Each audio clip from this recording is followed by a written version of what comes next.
Hello. Tough acts to follow, but thanks for having me. My name's Kathleen Breitman. I co-founded a cryptocurrency called Tezos.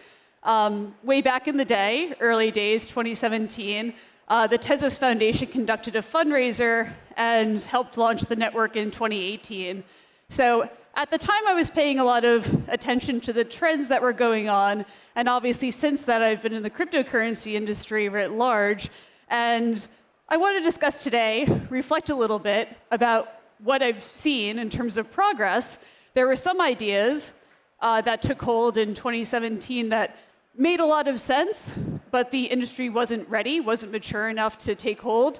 And then, more often than not, I've seen the cryptocurrency industry, perhaps because it's a little bit overcapitalized, pay attention to trends that really fundamentally make no sense or are somewhat incompatible with the nature of blockchain technology writ large. So here we go. 2017, what were people talking about?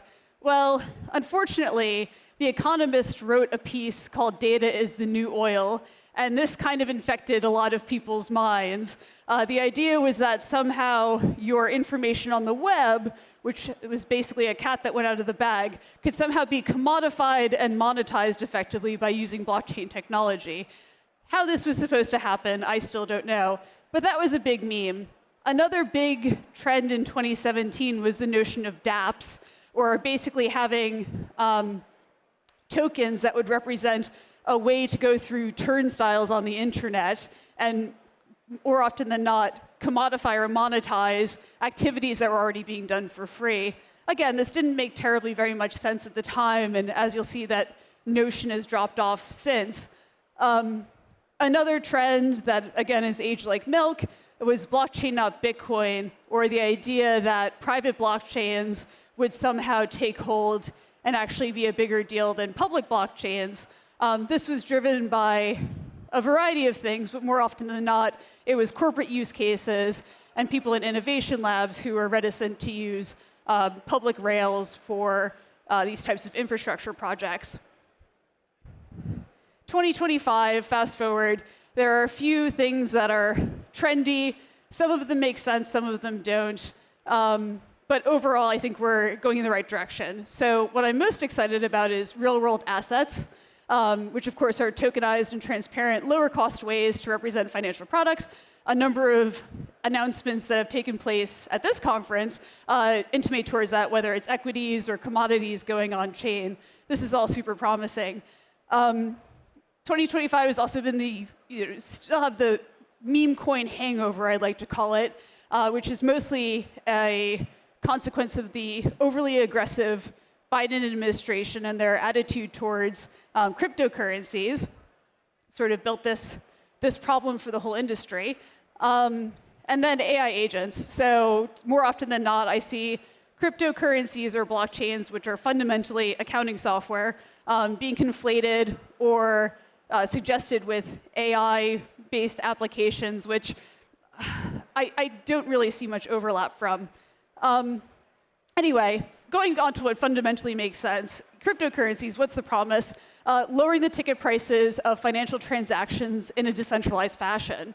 That's the punk rock element. That's what all of the people on the cypherpunk mailing list were getting hot and bothered about. And to me, that's truly the essence of why we're doing this.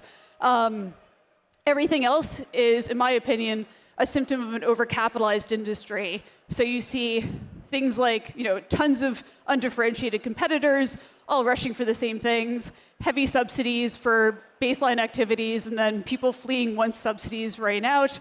This is all symptomatic of having too much money that can't be deployed effectively. The parallel I make, or I think the most apt historical comparison, is to the 19th century's railroad boom, where fundamentally you would have this sort of banal task of moving things from point A to point B that were made far more sexy in order to collect capital and try to deploy it towards a certain end.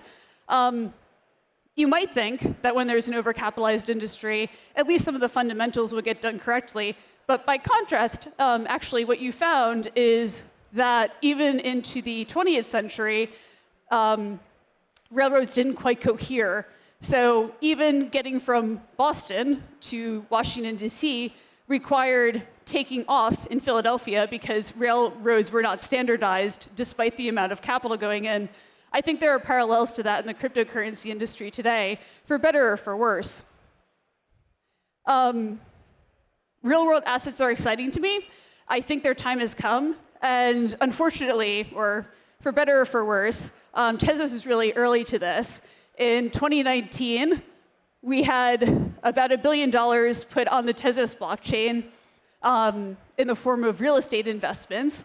And the idea was to securitize these things on chain and to have, in effect, a way of accessing these assets to anyone over the globe. What has changed in the interim time? Well, primarily in 2019, people were focused on tokenization about primary issuance rather than secondaries markets. What we see now is that there's actually a really good infrastructure and resources for these secondaries markets. There's regulatory clarity, or the absence of abuse, really. And from that, we can see that institutions are actually getting interested. So you don't have this adverse selection problem anymore with what assets are being tokenized. And obviously, stablecoins and DeFi have made it much, much easier for people to rationalize and have faith and confidence in these systems.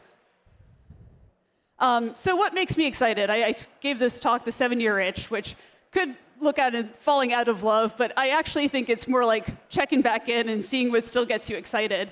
What's been really great for me is that openly nihilistic projects embrace their nihilism. No one's pretending Fartcoin is actually a great piece of technical progress. Big change from 2017. Public blockchains won, and the absence of a hostile US administration means more experimentation, and that's better for everyone.